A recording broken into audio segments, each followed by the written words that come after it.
So when it rains, all of that water has to go somewhere. A lot of the houses that were built in DeKalb County were built before we had a lot of the stormwater regulations in place. All of that stormwater will end up going through someone's backyard or side yard or front yard, and then has the likely consequence of eroding their property and damaging their home or their driveway. When I first got into office, I campaigned on the idea of infrastructure being a priority, received ARP money and CARES money. Some of that has been directed towards trying to address stormwater issues that the county is dealing with. A bigger strategy, something that I've been working with the county, still trying to push this idea that a lot of the stormwater problems are bigger than any one resident could handle and bigger than even one neighborhood could handle. Perhaps the strategy approach should be come up with our stormwater master plan, and I'm going to see if there's a way to have this component added in, which is we talk with the property owners about somehow acquiring either an easement or portions of their property that have been impacted by stormwater, and we talk about how we can put that into the stormwater master plan. An example is over in the Tucker area. There was a resident whose property was built in the 1960s. They actually had piped a stream. They buried a stream, they put it through a pipe back in the 1960s, 60 years later, and that pipe is failing, the ground is collapsing, and it's relatively close to his house and his neighbor's house.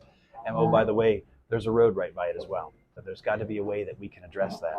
And so one of the strategies I'm looking into is can the county acquire, and that's either through an easement or perhaps purchase the stormwater lands that we can then use to upgrade the stormwater infrastructure. If that means opening up a pipe or opening up a stream, that's probably going to be the best solution. Another possible solution, though, is just simply putting in a stronger pipe, larger capacity, and also find ways to slow down the water flow in that pipe to help protect the properties.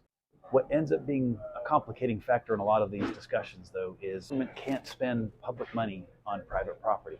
We had looked at some other ideas of perhaps having a small residential loan fund where a neighborhood could get together and take out a loan from DeKalb County, do the improvements, and pay it back over time. It gets extremely complicated as to who's going to monitor the program, what happens if people don't pay, and that brings us back to the problem of you can't put public money on private property.